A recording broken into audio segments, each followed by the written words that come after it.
Assalamu alaikum wa rahmatullahi wa barakatuhu. Nahmaduhu wa nusalli ala rasulihil kareem. Amma ba'd, fa'auzu billahi minash shaitanir rajeem. Bismillahir rahmanir rahim. Rabbi shrah li sadri wa yassir li amri wahlul 'uqdatam min lisani yafqahu qawli. We are coming, alhamdulillah, towards the very end of this reality check sessions that we started. We are basically talking about different important areas in the life of a young person, how they affect those young people, how important they are in the life of a young person, what is the reality check that they need to have related to that particular topic that we covered. We'll be talking about reality check on self-worth. And we have been talking continuously about paradigm shift, which is you work on your feelings, your thoughts, and your behavior automatically starts improving. Today we will be talking about a paradigm shift with the reality check related to your self-worth, in which we are constantly in this cycle where we are thinking about if only, about our own selves. The guns and the cameras are pointed towards our own self. And remember, you need to have a lot of clarity on your principles, what values you hold very important for yourself, because that is going to be your guiding light in all the storms that you face. And then also remember that in a lot of areas we have all the knowledge. Like if you look back at the sessions that we have covered so far, you knew most of those topics. So we are usually very good at theory, that is what to, why to. What is important for us to understand when we learn, we know the theory is how to apply those things in our life. And then ultimately we need to be self-motivated. And as this picture tells you, 80% of the people are very good, very pro in theory. Only 16% they develop those skills to practice something. And then it's again a very small number, 4% of them, who would actually come up and be self-motivated to bring change in their life. Today I had met this young girl. The whole family was devastated because of a lot of issues that she was facing. She basically wanted to marry this guy who was already married. And then she had a lot of emotional challenges. When I told her that, we will talk about that guy and whether you can marry him or not much later, but right now what you need to do is be more responsible and stable in your own self. So towards the very end, what she said to me was, in a very bitter tone, she said, you have repeated this so many times that I don't sound emotionally stable. I am very clear in my head what I want to do. And I said, listen, I have no doubt about your smartness. But when there is an issue in your life, you are not able to resolve it in a healthy manner. That shows that there is definitely emotional instability.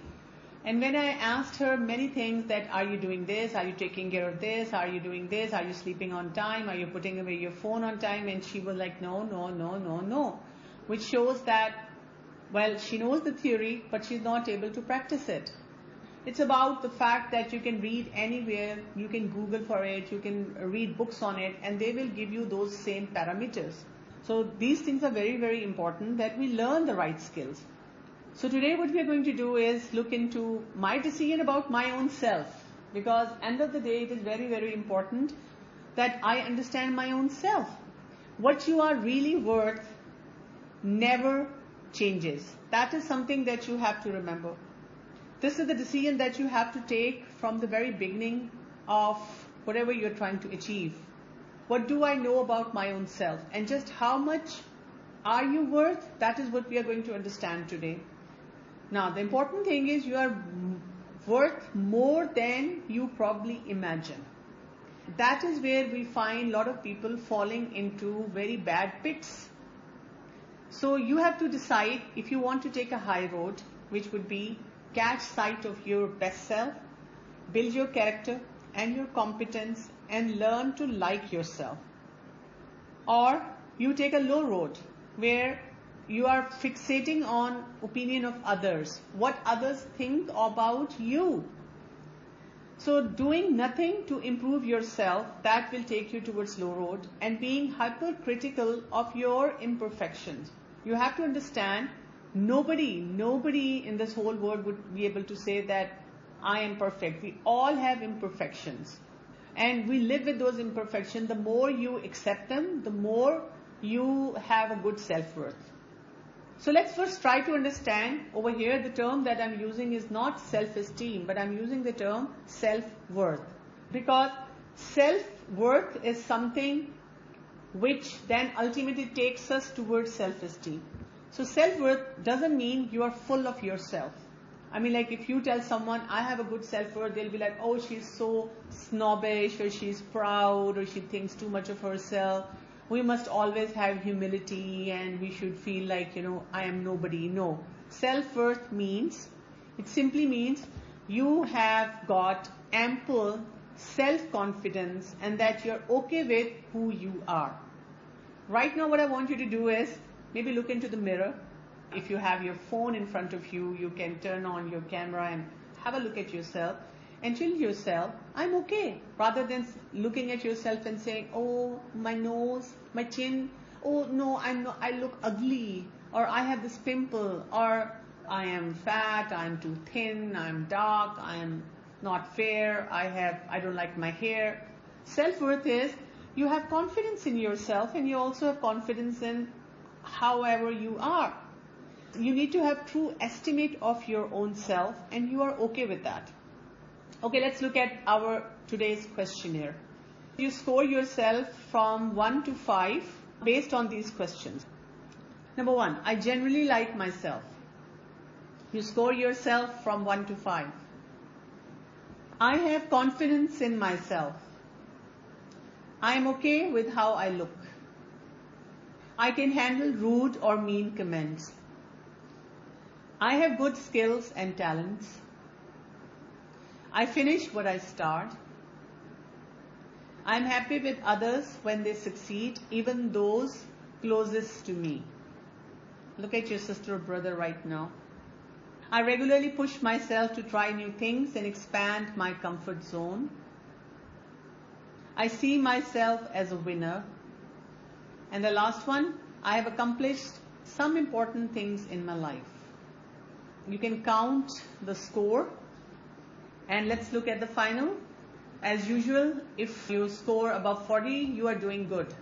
So keep it up. If you are between 30 to 39, that means you are struggling. So you need to work on it. And if your score is below 29, that means you're on the low road and you need to pay very special attention to these sessions. When we talk about self-worth and self-esteem, there is one terminology that I want you to understand, that is called shame. Self-worth and self-esteem is very closely related to shame healing. It is very, very important that we work on our shame. And what is that? It includes 3 important areas. You need to be very comfortable in yourself related to your own self-image. That is your looks. Whatever I am, I'm fine with that.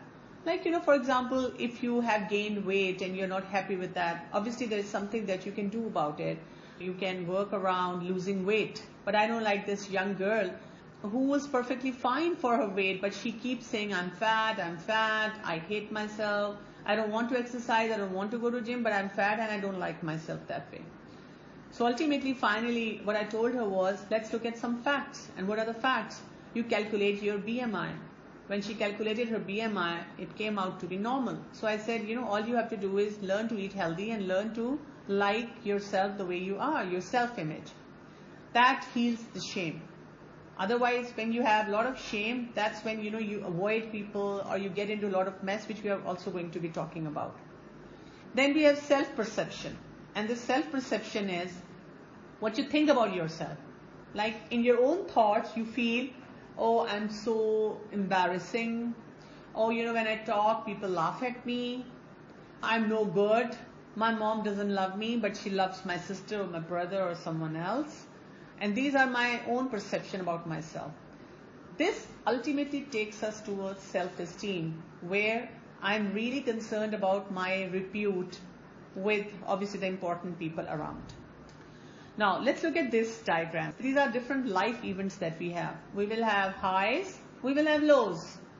Now, people who don't have good self-worth or self-esteem, their thoughts about themselves, their own self-perception, self-image, how they see themselves, their own confidence in themselves, it goes along with their life events. Like when things are happening good, they feel super duper about themselves.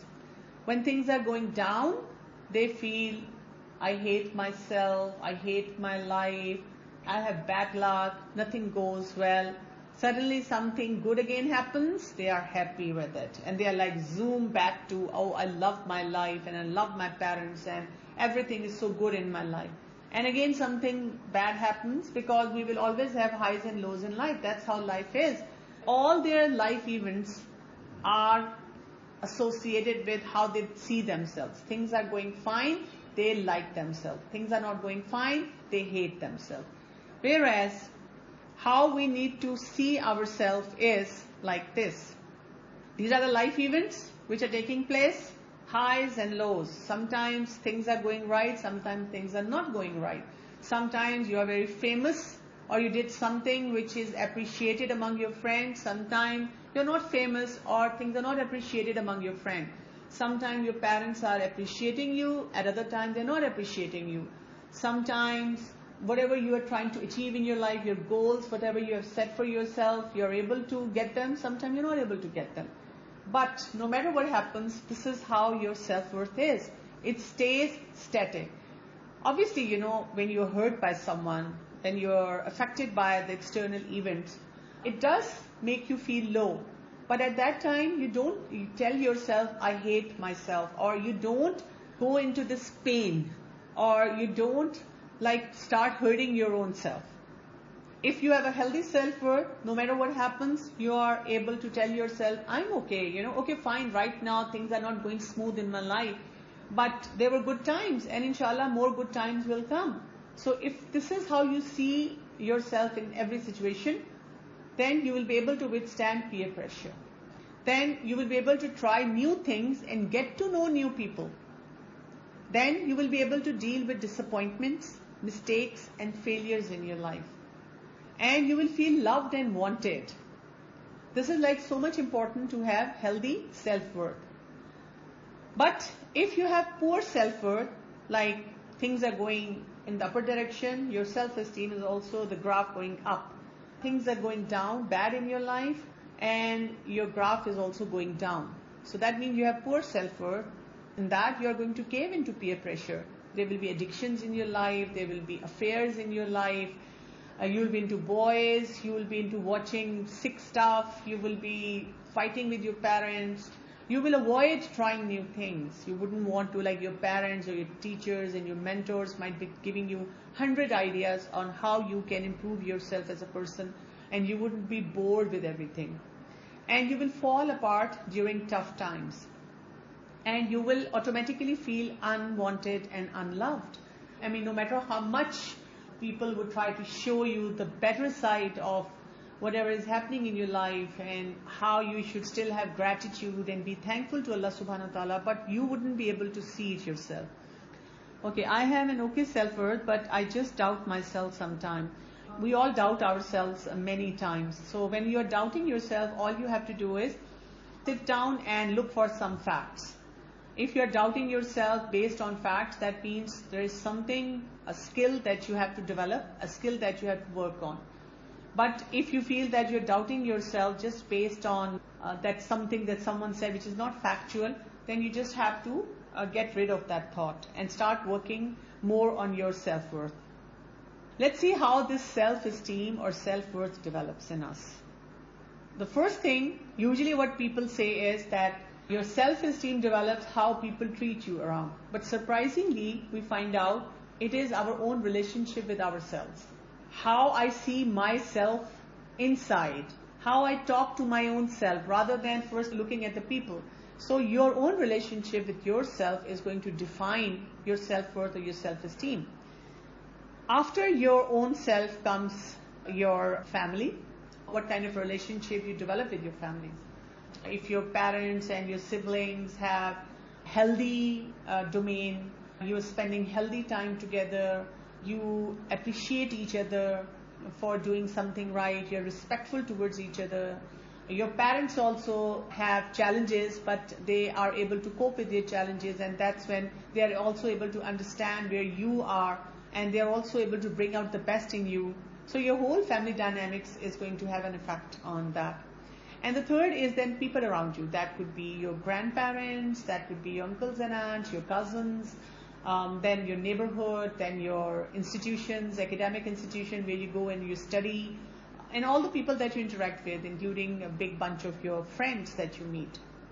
So this image tells us that a lot of time, what we do is we keep blaming our parents, just because of you, I don't feel good about myself.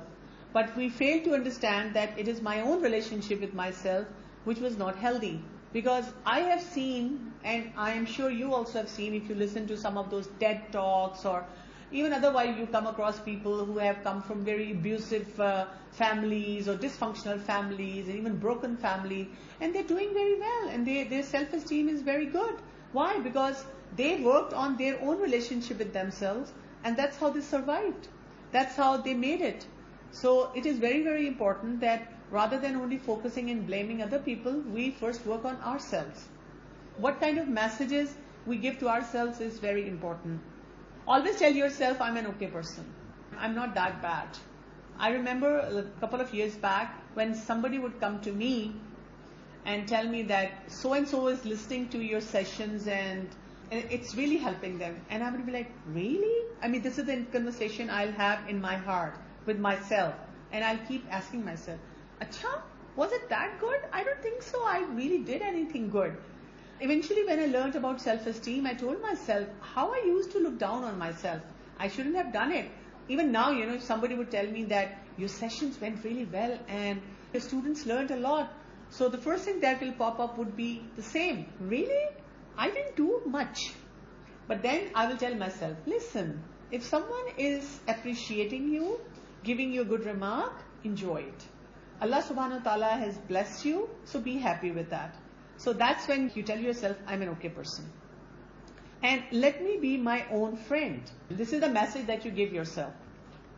Because a lot of time, what we do is we feel lonely, I have nobody who understands me, I have nobody who talks to me.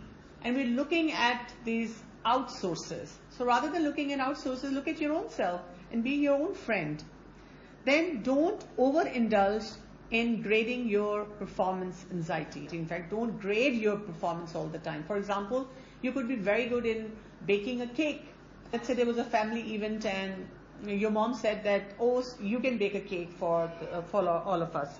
And you agreed to do that. And inside, you were 100% sure that you are very good at baking that cake. But when you baked that cake, and it came out fine, and everyone enjoyed it, and everyone was eating it. But because of that performance anxiety, what you do is you grade yourself very low. Even when people are appreciating and you're like, they're just, trying to be nice to me. This time the cake didn't come out so good. This is how we create pain inside. This is how we lower our self-worth. Why do you even have to feel like that? If people have eaten it, they have appreciated it, they have liked it, then don't overindulge in grading yourself or giving yourself low grades. So basically what happens is 24/7 there is an accountability going inside our hearts on our own selves. So learn to give yourself compensations and grace marks. For example, you cleaned your room and you look at it and you're like, I didn't do a very good job. But then tell yourself, well, I will gradually inshallah improve and I did a good job. It's not that bad.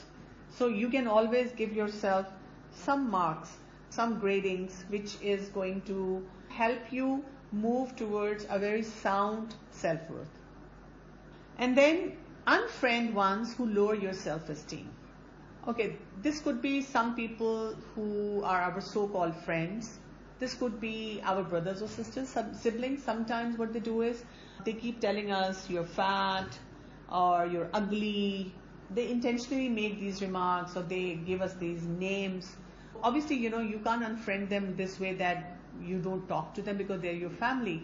But unfriending means you tell yourself whatever she is saying or he is saying doesn't mean much. I have some facts, and even if I have a darker complexion or I don't look that beautiful or I am a little clumsy, it's okay. It's okay, that's how I am. And there's so many people who appreciate me for who I am. So I don't have to listen to every remark by every person.